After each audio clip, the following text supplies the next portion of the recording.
ఓం నమ శివాయ. శ్రీశైల మల్లికార్జున మేడారం సమ్మక్క సారక్క చిలుకూరు బాలాజీ స్వామి. ఓం నమ శివాయ. గోపురం టీవీ చూసే వాళ్ళ ప్రేక్షకులందరికీ నమస్కారం. నా పేరు రామ్ శాస్త్రి అండి. చిలుక జోషం అంటే ఆ కాలంలో ఉంది, ఇప్పుడు గుడుక ఉంది, ఇక ముందు గుడుక నడుస్తుంది. చిలుక జోషం అంటే నిజం ఉందండి, నమ్మండి, వినండి. అంటే చిలుక జోషం 12 రాసుల మీద వినండి. ఆగస్టు నెల 24 నుంచి 30 వరకు, ఆగస్టు నెల 12 రాసుల మీద ఏ రాశి మీద గురుబలం ఎంత ఉంది, ఏ రాశి మీద శని బలం ఎంత ఉంది చెప్తా వినండి.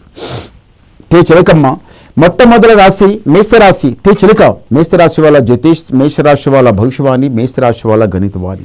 వావ్. మేషరాశి వాళ్ళకి సాక్షితంగా కృష్ణ పరమాత్ముడు. మేషరాశి వాళ్ళకి ఎవరైతే ఈసారి ఈ శ్రావణ మాసం, కార్తీక మాసం, ఈ మాసం లోపల ఎవరిదైతే కళ్యాణం అవుతుందో వాళ్ళకి సాక్షితంగా కృష్ణ పరమాత్మ లాంటి వాడు భర్త దొరుకుతాడు. కృష్ణ పరమాత్మ లాంటి భర్త దొరుకుతాడు. నిజమే. చూడండి, కృష్ణ పరమాత్మనికి ఎంతమంది గోపికలు ఉన్నా గుండె లోపల రాధమ్మ ఒకటి.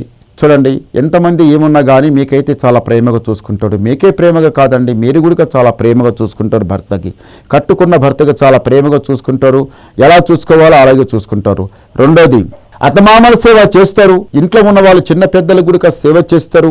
తల్లిగారింటి లోపల 100 చేసినాం, చదువు నేర్చుకున్నాం, జాబ్ చేసినాం, వాళ్ళ ఇంటి లోపల ఆ పని ఈ పని చేస్తే నా ఇంట్లో చాలా మెచ్చుకున్నారు అనేది ఆ ఇంట్లో కాదండి అమ్మ. ఎవరింట్లో?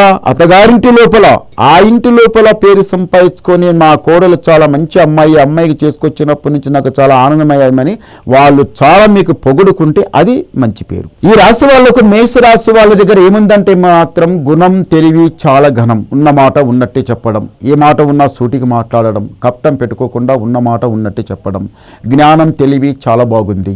మళ్ళొకటి ఏమిటిది? నల్ల వస్త్రం, నల్ల బట్ట పడదు, చేతులపై సాగదు, మాట నిలబడదు. ఏ మాట ఉన్నా టకామని మాట్లాడతారు. కొంచెం కోపం ఎక్కువ ఈ రాశి వాళ్ళకు. చూడండి, ఈ రాశి వాళ్ళు మళ్ళొకటి ఏముందంటే మాత్రము మేషరాశి వాళ్ళ దగ్గర ఏ వ్యాపారం చేసినా, ఏ బిజినెస్ చేసినా, ఏ జాబ్ చేసినా, ఎలాంటి పని చేసినా కానీ దాని లోపల మీరు ఏం చేసిందంటే కొంత లాసే కావచ్చు, లుక్సానే కావచ్చు, చాలా దెబ్బ తినవచ్చు, మోసమే కావచ్చు. కానీ నమ్మిన వాళ్ళందరూ మోసం చేయడం, నోటి ముందల ఒక మాట మాట్లాడడం, అవతలపై ఒక మాట మాట్లాడడం, నమ్మిచ్చి మోసం చేయడం. ఈ బిజినెస్ లోపల, వ్యాపారం లోపల నోటి ముందుల ఒక మాట, వెనక ముందుల ఒక మాట మాట్లాడడం చాలామంది ఉన్నారండి. మీరు భగవంతునికి నమ్మి నడవండి, మీకు మంచి జరుగుతుంది. మీరు ఏదైతే బిజినెస్ దాని లోపల దెబ్బతిని వదిలిపెట్టిండ్రో మళ్ళీ దాంట్లోనే వెళ్ళండి, మీకు మంచి జరుగుతుంది.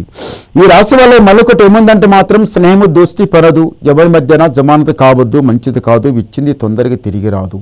ఈ రాశి వాళ్ళు, మేషరాశి వాళ్ళ దగ్గర జ్ఞానం, తెలివి చాలా ఘనంగా. వ్యవసాయం అంటే చాలా ఇష్టం, వ్యవసాయం అంటే చాలా ఇష్టం. ఎంత ఇష్టం అంటే అంత ఇష్టంగా పని చేస్తారు కానీ అందులో లాభం అయితే లేదు. ఎలా వచ్చింది అలాగే పోతుంది, రావటం పోవటం ఉంది కానీ ఆగటం లేదు. కానీ ఇప్పుడేం ఆలోచిస్తుందంటే ముందర మాకు మంచి జరుగుతుందా లేదా, వ్యవసాయంలో బాగుండాలి, మనం చేసే దందలో బాగుండాలి, మేము చేసే వ్యాపారంలో బాగుండాలి, మనం చేసే జాబులో బాగుండాలి అనుకుంటున్నారు. అలాగే ప్రయత్నం చేయండి, చాలా మంచి జరుగుతుంది, జయం జరుగుతుంది, లాభం జరుగుతుంది, నష్టం కష్టం పక్కకు జరిగిపోతుంది, ముందల జయం జరుగుతుంది. ఒక్కసారి గవ్వలేద్దాం. ఓం నమ శివాయ. 5 చాలా మంచి గవ్వలు పడ్డాయండి. ఆదాయం 11, యాయం 5, రాజపూజ ఫలం 2, అవమానం 4. అంటే గురుబలం 11 ఉన్నాడు, శని బలం 2 ఉంది. మీకు గురుబలం చాలా బాగుంది. తొందరపడకండి, నిదానం చేయండి. ఇంకా మీరు ఏమైనా వినాలనుకుంటే నాకు ఫోన్ ద్వారా మాట్లాడండి, మీ డౌట్ క్లియర్ చేసేస్తా, ఉన్నది మొత్తం చెప్పేస్తా. నమస్కారం.